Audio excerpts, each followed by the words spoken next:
New Mind itu apa sih? Pertanyaan ini muncul kebanyakan dari sahabat yang baru bergabung dengan channel Bossman. Istilah New Mind aslinya hanya pembeda dari cara berpikir pejabat pemerintahan yang berkuasa dan politikus yang selama ini memainkan perannya di kancah nasional dalam 15 tahun terakhir. Orba sudahlah, dilupakan. Jangan pernah beri peluang Orba bangkit lagi. Itu usang. Pemikiran reformasi 1998 ternyata juga tidak membuat bangsa Indonesia menjadi negara superpower dalam 20 tahun ini, dan politik parlementer saat ini hanya membuat politikus serta penguasa serta oligarki yang bermain yang menjadi kaya dan menjadi makmur. Rakyat kebetulan pinter muterin ekonomi di bawah. Ya, faktanya dari dulu rakyat memang autopilot. Semua ini tidak akan pernah membuat Indonesia berdaulat penuh, tidak akan bisa membuat Indonesia menjadi negara superpower mengendalikan dunia. Tidak akan. Karena itulah berpikirnya politikus dan pejabatnya hanya membuat rakyat sekedar menyambung hidup, ada makanan di piring rakyat. Beda dengan New Mind. New Mind punya rencana besar, membuat Indonesia menjadi negara pemenang, bangsa yang disegani dan menjadi negara superpower. Menjadi negara superpower itu harus dilepas dari pemikiran pertama adalah hutang dari negara lain untuk kebutuhan rutin pemerintahan yang tidak produktif serta bergantung pada mata uang asing. Ini harus hilang. Jadi untuk sekian kalinya kita uraikan apa itu New Mind dalam Mardigu Nation. Mardigu Nation adalah cara bernegara New Mind. Kita jelaskan ada 3 wilayah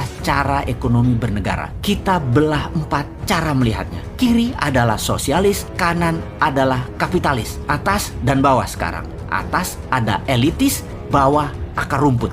Dibagi 4 ya. Dan dalam 3 wilayah ekonomi, kiri atas adalah sosialis elitis, kanan atas adalah kapitalis elitis. Lalu yang di bawah atau bottom of pyramid disebut akar rumput. Kaum New Mind menomorsatukan akar rumput, menomorsatukan bottom of pyramid, menomorsatukan buruh, menomorsatukan pebisnis UKM, menomorsatukan petani dan nelayan. Problem akar rumput yang paling mendasar adalah tidak melek keuangan dari accounting system, finance hingga payment system, pembiayaan dan peminjaman. Financial literacy-nya harus ditingkatkan, kesadaran kemakmurannya harus di-upgrade. New Mind itu melihat BUMN itu sebagai threat atau ancaman. Karena itulah BUMN kaum sosialis elitis. Karena kebijakan BUMN sering menekan UKM dan malah berkompetisi dengan UKM. Harusnya BUMN itu berkompetisi dengan korporasi besar asing dan pendapatnya harusnya terbanyak dalam mata uang asing terutama dolar. Itu harusnya BUMN banyak dapat dolar. Namun faktanya BUMN malah jago impor alias bukan pahlawan devisa. Penghasilannya rupiah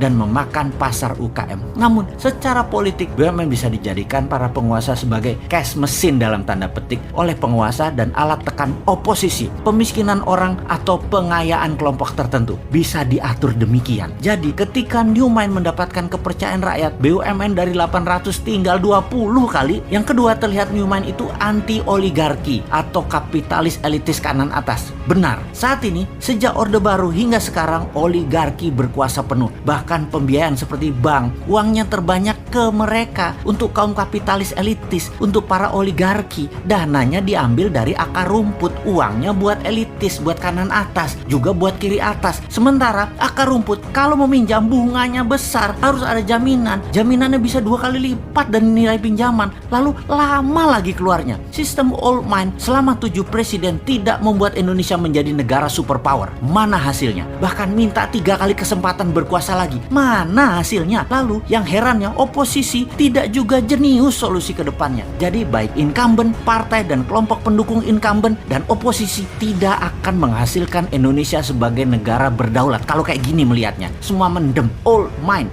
tidak akan paham perang dagang, perang ekonomi, perang biologi yang sedang dimainkan globalis dan dimainkan oleh non-state aktor tersebut. Kemudian climate warfare yang akan dimainkan globalis selanjutnya. Mana ngerti sampean. Juga sisi perang Tiongkok Amerika versi 2.0 yang baru lagi yang akan dimainkan, seperti harga komoditi dunia dimainkan. Old mind bakal gagap aja. New Mind harus ambil kesempatan di masa pemilihan raya ke depan, karena yakinlah, karena mereka semua tidak paham para old mind tersebut. Action old mind akan menambah hutang dari 6.000 triliun saat ini di akhir jabatan 2024 gara garansi 10.000 triliun, garansi, nggak usah dianalisa itu mah, yang akan membelenggu Indonesia dalam jangka panjang. Untuk bayar hutang aja kita harus ngutang, bisa-bisa jadi fail state kalau gayanya begini, negara gagal kita. Anggap saja bunganya 5% setahun dalam dolar lagi, maka 6.000 triliun bunganya itu 300 triliun setahun. Bayangkan, bunganya aja sudah 20% APBN. Lalu pokoknya bagaimana membayarnya, wahai menteri terbaik di dunia versi negara peminjam hutangan? Jawab dong. Lalu apa yang terjadi kalau rupiah melemah 5% setahun? Itu nggak ngejar lo bayar utangnya. Jadi sebagai pemerakarsa New Mind, Mardi Gunasion seorang bosman fokus di dua hal sebagai bukti New Mind bukan teori. Pertama, pembiayaan UKM melalui urun dana, di mana Santara adalah perusahaan bosman yang akan membuktikan bahwa kekuatan akar rumput lah yang bisa membuat Indonesia berdaulat. Kemudian sistem pembayaran menggunakan platform dinaran, di mana rupiahnya anti inflasi dengan underlying